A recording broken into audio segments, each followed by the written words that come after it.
Hey explorers, today we're going to see some of the basic terminal commands which we can run on terminal in Ubuntu, which is basically a Linux based operating system, so that we can have a firm grip and control over all the commands and functionalities which we can do in Ubuntu.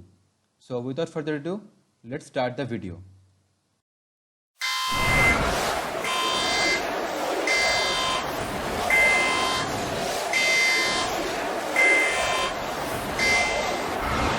Before discussing about the important commands, I'd like to tell something about Ubuntu. So basically Ubuntu is an open source Linux operating system that can run on your desktop, in clouds or in any other network connected device. What is the difference between Linux and Ubuntu? Basically Linux is an operating system kernel, whereas Ubuntu is the distributor of many operating systems such GNU and Linux. Also you can see like that Linux is the engine, whereas Ubuntu is the machine. And we have many distributors of the Linux OS such as Debian, and Ubuntu is generally considered a variant of Debian. So let us move on to our terminal window. For going to the terminal window, click on the 9 dots at the bottom of the screen in your Ubuntu system or operating system, and then search for terminal. As you can see, we have opened our terminal window. Now we are going to discuss about the important commands in detail one by one. So the first command which we have here in our list is ls. This command is basically used for displaying the files in the current directories. So the directories are displayed in blue color and the files are displayed in white color. So some of the directories which we have in our current directory are desktop, downloads, public, templates, and all these directories. And some of the files which we have is SourceClimb, it is a Python file, and examples.desktop, it is also a file. And moving further, we have our next command which is ls space -r. So what this command does is actually it displays all the files as well as folders, not only in the directories but also in the subdirectories as well. So you might be thinking that the above two outputs are the same, but this is because I don't have any subdirectories in my system till now. So basically it is going to display all the files present in the directories only. And if you have created any subdirectories in your system, then it would also display those subdirectories if you run this command. So the next command which we have is ls space -al. So what this command does, it gives a very detailed information about all the files which we have in your operating system. So basically we have a column of 7 that displays all the relevant information about all the files in your system. So let's see what the output is. So first column displays the file types and access permissions. Basically this is the first column. This is actually the first element of our column. Total we have 136 tuples. So the first column displays the file types and access permissions of the files, and the column 2 displays the memory blocks. This is the first element of the memory block, and the column number 3 displays the owner or creator of the file. So here as you can see the owner is Kamojit, and for this file the owner is root, and for similarly for the other files the owner is Kamojit only. And the column 4 is used for giving the information about the user group of owner. Also you can see the user group of owner is displayed here. And column 5 gives the size in bytes of files. So the size of the files are displayed here in bytes for each of the 136 files. And also in column 6 we have the date and time of creation of the respective file or directory. So for example, the first file was created on May 17 at 10:42, which is the time. And finally we have the column 7, which is the directory of the file name. For example, the first file, the directory is period. Similarly for the other files. For the third file, for example, the directory is period bash_history. And similarly for the other files, you can see the directory names as well. And moving on to our next command, we have ls space -a. This command is actually for viewing hidden files. So if I run this, you can see these are the hidden files in our system. You cannot actually see them directly. You have to go into detail and do some operations or do some system operations to view these files. These are actually hidden and cannot be seen directly. And moving on to our next command, this command is used generally for creating the files. By using this command, you can create files. For example, suppose if I want to create a file named file1, then you can type this char greater than file1. So if you run this, a new file of the name of file1 will be created. And then you can write any text or information about the file, about the contents of the file which you want to store in that file, which we have just created. So let me write, this is a test file.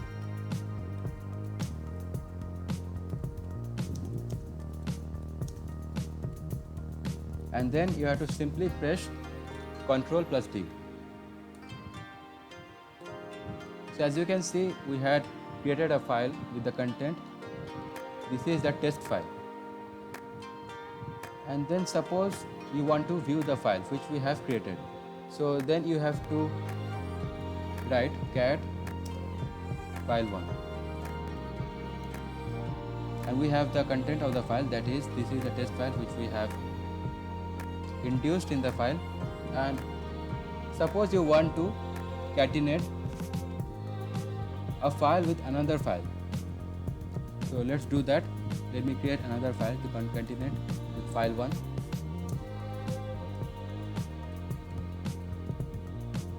And also write something.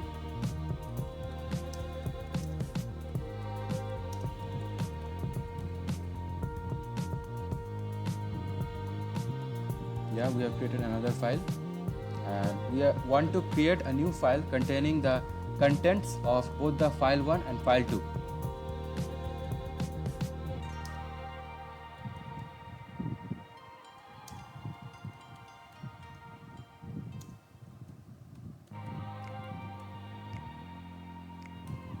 So a new file of the name new file is created having the contents of both the file1 and file2.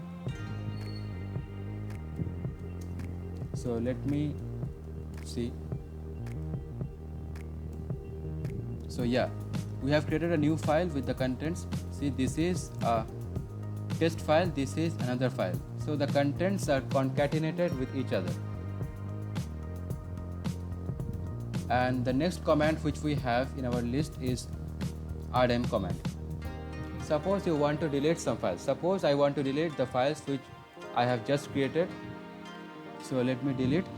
We can delete the files by using the rm command.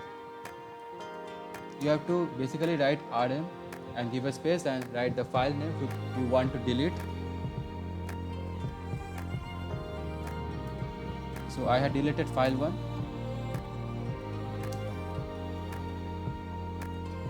And I had also deleted file2. So this is how you can delete files. And the next command which we have is mf. The move command is used for creating a file, or basically moving a file to a new file location. So let me move the new file to a new file location. Suppose I want to move the new file to this location, to documents. As you can see, the document folder is empty. I want to move the new file to the document. So let me run move new file and write the directory name.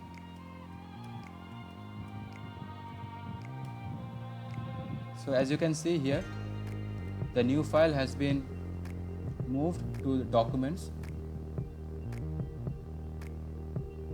and suppose you want to move the file, and suppose you want to rename the file, any file of your choice, then you have to also use the same command. The move command is also used for renaming files. Then you can write move, write the file name,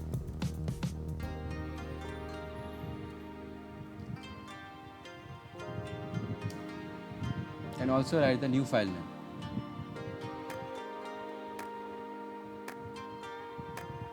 Suppose I want to rename my new file name to file.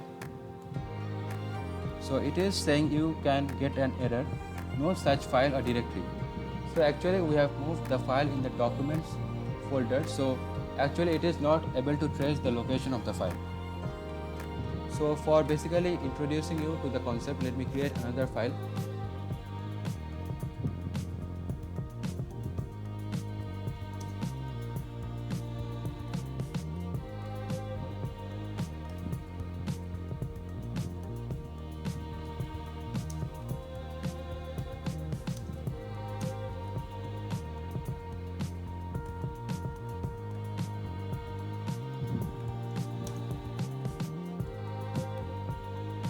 So we have created a file named file, and I want to rename the file to new file, or suppose I want to give some another name. Let me give file1. So I can use the same command, that is move file1. So now let me display the content of file1 and let me see whether it is similar to that of file or not.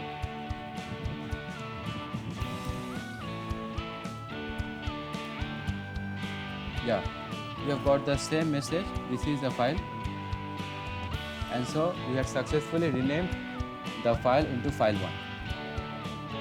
And so the next command which we have, which we can use actually, is mkdir. This command is basically used for creating a subdirectory in our present working directory. Our present working directory usually happens to be home. You can note this point if you want. And now let me create a new directory. And now let me create a new subdirectory. So I will write mkdir and then the directory name. Let me write new directory. Sorry, it is repeated.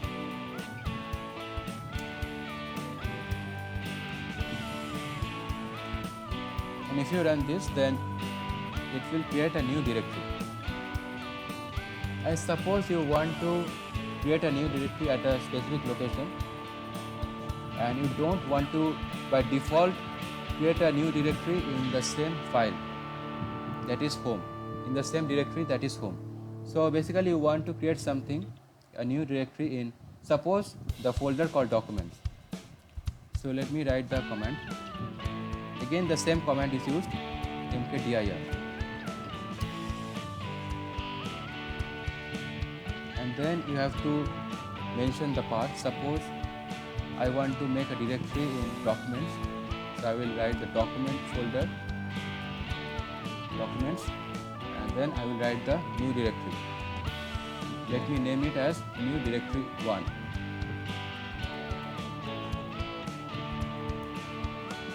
And see, we have created a new directory here of the name new directory 1. And now suppose you want to create multiple directories at a stretch. So again you can use the mkdir command. And this time I am creating the new directories in my default folder, that is home. I want to create 3 directories at a stretch.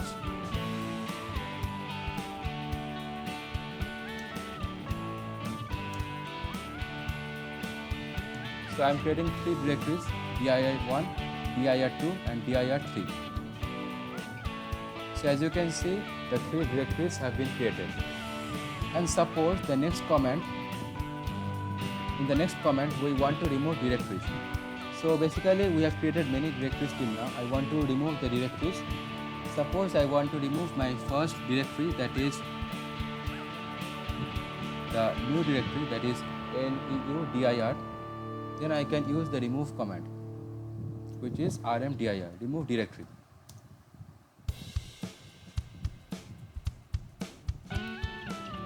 So as you can see, we had successfully removed the directories.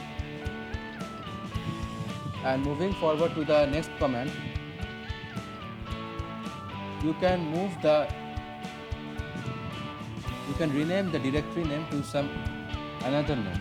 Suppose I want to rename a directory. For renaming a directory, let me create another directory. Suppose I want to again create the new directory in my default location.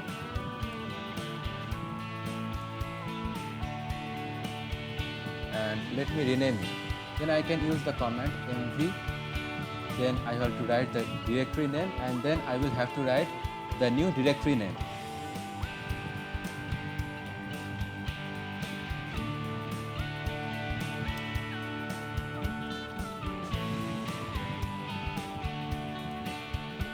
As you can see, I had renamed the new directory as new directory 2. So let me see. Let me actually go to my home. And as you can see, we had created 3 directories as you had seen in the previous section, in the previous command. And we had also renamed the new directory. So first, this directory was having the name new dir. Now we had actually renamed it to new dir2. So we can also get details about all the commands by using the man function. The man command, actually, man stands for manual, and it is the reference book for Linux. It is similar to help file. So let me execute it. Let me have some space, and we are going to see about the man command. So for using the man command, you have to first of all write the man keyword and then write the command which you want to get more details about. So I want to get the more detail about ls command.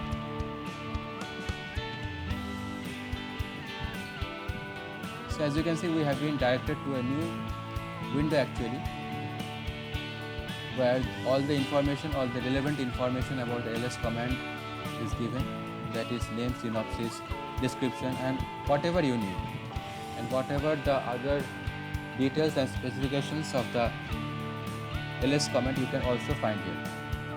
So for manual page, you can also go to the manual page, press help for press H for help and Q to quit. So if you want to get any help regarding the ls command, then you can press H, but for now I am going to quit. So we have come here again. And also the next command which we want to describe is history command. By the history command, you can see the list of all the commands which you have previously executed.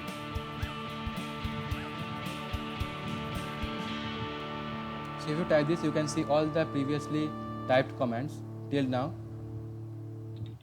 which we have used, including those which I haven't used in today's session as well.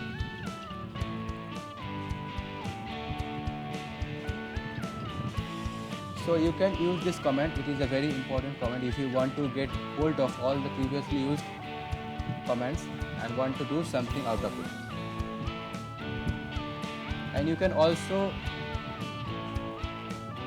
use the upper arrow key to browse through all the previously used commands.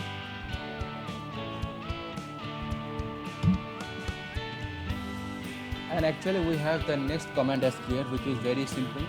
You all can understand that the clear command clears all the commands and gives you a clean window to work on.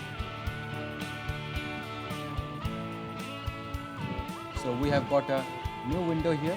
It is very clean. And also you can use a command by simply copying and pasting it in this terminal window, but it is not actually so simple. That is, you have to do some modification in your usual technique. Suppose I am opening this Python file and I want to write ls command. And suppose from here you want to copy and paste this command in your terminal window. So let me select this and click on Ctrl plus C. So we have copied it, and now open your terminal window, and you cannot simply paste this command by clicking on Ctrl V. So as you can see, I pressed Ctrl V, but I haven't got any ls written out here. But you can actually do this by pressing on Ctrl plus Shift plus V. So as you can see, I had got the ls, or you can also use Shift plus Insert, or you can select Edit and then Paste on menu. You can do whatever you wish. It is up to you. It is very suitable, and you can also use whatever you want. So this is how you can use the important commands in Linux window. If you like this video, then please comment about any improvement and whatever you want to learn more about, and what you want me to make videos on, and also subscribe to my channel for getting further notifications and updates. So that's it for now. I hope you enjoy the video, and for further updates please subscribe to my channel. Until then, bye bye.